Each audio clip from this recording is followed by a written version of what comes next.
దేవుని పరిశుద్ధ గణనామమునకు మహిమ కలుగును గాక. ఆమేన్. క్రీస్తునందు ప్రియులారా, దేవుడు తన మహాకృపను బట్టి మరొక నూతన ఉదయకాల సమయంలో వేకునే రీతిగా ఆయన పాద సముఖంలోనికి మనందరినీ చేర్చాడు. ఎంత సంతోషం కదా. అందరి బట్టి ఆయన ఉన్నతమైన నామమును ఘనత మహిమ ప్రభావములు శీలును గాక. క్రీస్తునందు ప్రియులైన దైవజనులు, స్నేహితులు, విశ్వాసులు, సహోదరి సహోదరులు, ఈ కార్యక్రమాన్ని వీక్షిస్తున్న ఆత్మీయులందరికీ, నన్ను ప్రోత్సహిస్తున్న ప్రతి ఒక్కరికి కూడా క్రీస్తు నామం పేరిట ఉదయకాలపు శుభములు, నిండు వందనాలు తెలియజేస్తాం. బాగున్నారండి? చాలా సంతోషం. రండి, ఈ దినం కూడా మేము ప్రేమతో ఆహ్వానిస్తున్నాం. మనమంతా కలిసి అనుదిన అభివృద్ధి ఉదయకాలపు ధ్యానాలు అనేటువంటి ఈ ఆధ్యాత్మిక కార్యక్రమాన్ని పాలిభాగస్తులై కార్యక్రమం ద్వారా దేవుణ్ణి స్తుతిస్తూ, వాక్యాన్ని ధ్యానిస్తూ దేవుని దీవెనలు పొందుకుంటాం.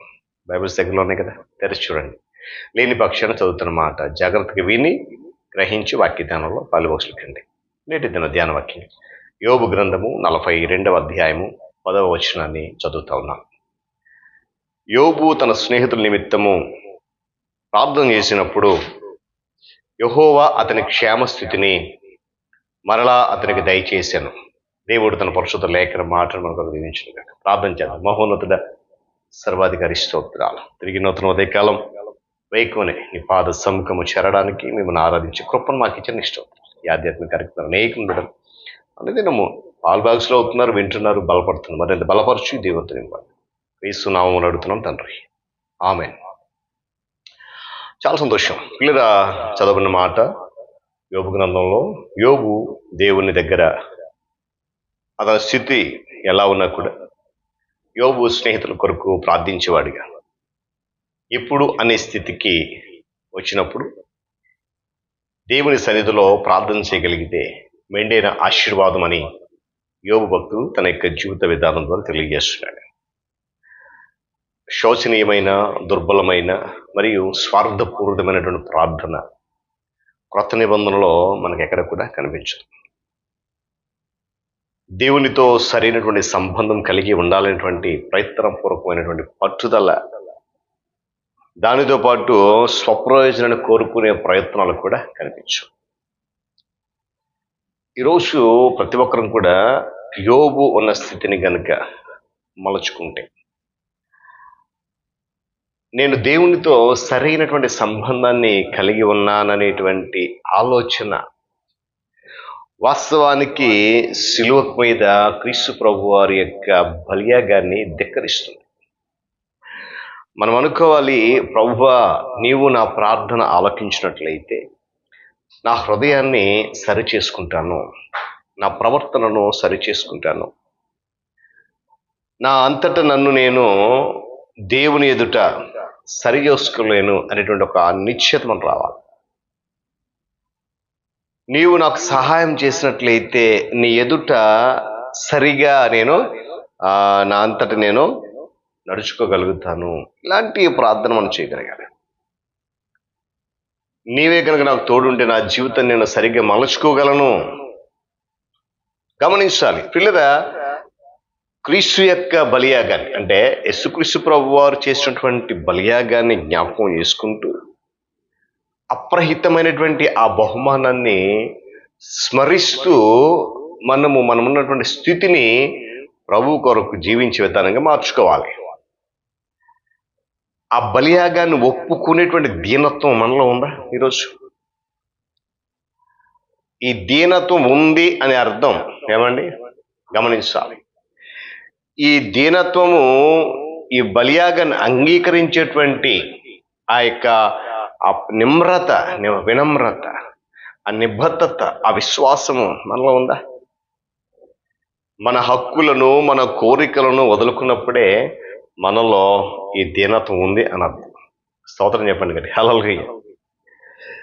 మన సొంత ప్రయత్నాన్ని మానేసినప్పుడు మనలో వినమ్రత అనేది వస్తుందని అర్థం. పిల్లరా, మనము నన్ను నేను సంపూర్తిగా దేవుని హస్తాలకు అప్పగించుకోవాలనేటువంటి ఆలోచన కలిగి ముందుకు వెళ్ళాలి. అప్పుడు మాత్రమే మనము ఇతరుల కొరకు విజ్ఞాపన చేసేటువంటి వారిగా ఉండగలుగుతాం. క్రీస్తు బలియాగం గురించి మనం చేసేటువంటి ప్రార్థనలు కొన్నిసార్లు మనలో ఉన్నటువంటి అపనమ్మకం అనేది బయటపడుతూ ఉంటుంది. యేసుక్రీస్తు ప్రభువారు మనల్ని రక్షించడం ఇప్పుడు మొదలు పెట్టలేదు. అది ఆయన ఎప్పుడో మనందరి కొరకు రక్షణ కార్యాన్ని ఆ సిలువలో చేసేసాడు. ఇది నెరవేరిపోయిన కార్యం కాబట్టి మళ్ళీ మళ్ళీ మనము యేసుక్రీస్తు ప్రభువారిని సిలువ వేయడం అనేది ఆయనను అవమానించడం. వీళ్ళరా యేసుక్రీస్తు ప్రభువారు చేసినటువంటి వాగ్దానం ఏదైతే ఉందో, ఆయన చేసిన 100 రెట్లు ఆ ప్రతిఫలాన్ని మనము పొందనట్లయితే, దేవుని వాక్యము లోతుగా వెళ్ళలేకపోయినట్లయితే, మన స్నేహితుల కొరకు వెంటనే ప్రార్థించాలి. అంతరంగిక జీవిత పరిచర్యలకు ప్రవేశించాలి. యోబు తన స్నేహితునితో ప్రార్థన చేసినప్పుడు దేవుడు అతనికి తిరిగి మరలా క్షేమస్థితిని ఇచ్చాడని చదువుతున్నాం. రక్షణ పొందిన నీవు వాస్తవంగా చేయాల్సిన పరిచర్య విజ్ఞాపన పరిచర్య. దేవుడు నిన్ను ఏ పరిస్థితుల్లో ఉంచి ఎలాంటి పరిస్థితులు నడిపించినప్పటికీ కూడా మనం చేయాల్సిన పని ఏంటంటే, యేసుక్రీస్తు ప్రభువారు శిలువ మీద చేసిన బలియాగం ఇతరుల జీవితాల్లో వాస్తవం కావాలని ప్రార్థన చేయడమే. గట్టిగా స్తోత్రం చెప్పాలి. హల్లెలూయా. మన స్నేహితుల కొరకు ఇప్పుడే ప్రార్థించాలి. ఇప్పుడే నీకు పరిచయమైన వారి కొరకు ప్రార్థన చేయడం మొదలుపెట్టు. యోబు తన స్నేహితుల కొరకు ప్రార్థన చేయడం మొదలుపెట్టినప్పుడు దేవుడు పోగొట్టుకున్నవన్నీ మరలా తిరిగి ఇచ్చేశాడు. రక్షించబడిన నీవు, రక్షణ మార్గం నడుస్తున్న నీవు, నీ తొలి పరిచర్య ఇతరుల కొరకు విజ్ఞాపనం చేసేటువంటి పరిచర్య ఉండాలి. దేవుడు నిన్ను ఎలాంటి స్థితులు నడిపిస్తూ ఉన్నప్పటికీ కూడా శిలువ బలియాగానే నువ్వు గుర్తించినట్టుగానే ఇతరులు కూడా గుర్తించే విధంగా వారి కోసం ప్రార్థన చేయాలి. ఇప్పుడే ఆ ప్రార్థన మొదలు పెట్టాలి. కనుక ఎప్పుడు అనే స్థితికి ఒకళ్ళు వచ్చావేమో, అయినా సరే దేవుని సన్నిధిలో యోబు వల్లే మనం ప్రార్థన చేయగలిగితే, నిరీక్షణతో కనిపెట్టగలిగితే తప్పకుండా ప్రభు మన ప్రార్థన విని రెండంతల ఆశీర్వాదాన్ని ఇవ్వడానికి సిద్ధంగా ఉన్నాడు. దేవుడి మాటలు మనకు దీవించును కాక. ప్రార్థన చేసుకుందాం. మహోన్నతుడా, గణనామానికి స్తోత్రాలు.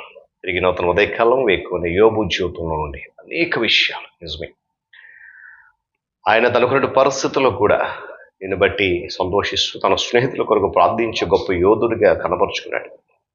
ఆయన ప్రార్థించిన వెంటనే తన స్నేహితుల యొక్క నాయన స్థితిని బట్టి ప్రార్థన చేసినప్పుడు తిరిగి యోబు యొక్క క్షేమస్థితి మరలా ఇచ్చావనే వాక్యం చదివాం. అలాంటి ప్రార్థన జీవితం మాకు దయచేయండి. మాకు పరిచయం అయ్యేవారు, తెలిసిన వారు, సహోదరులు, స్నేహితులు ఎంతోమంది నీతి మార్గం విడిచిపెట్టి తిరుగుతున్న వారు అందరి కొరకు ప్రార్థించే ధన్యత మాకు అనుగ్రహించి వాక్యం ద్వారా వింటున్న బిడ్డలందరూ కూడా విజ్ఞాపన పరిచర్యలు నేను నడవడం కృప చూపించండి. ఘనత మహిమ మీరు పొందుకోండి. తద్వారా అనేక మంది రక్షణలోకి నడిపించండి. క్రీస్తు నామం పేరటి ఈ మాటలు అడుగుతున్నాను మా తండ్రి. ఆమేన్. త్రియేక దేవుని దీవెన, ఆయన సన్నిధి కాపుదల సదాకాలం మనందరికీ తోడని నడిపించును గాక. ఆమేన్.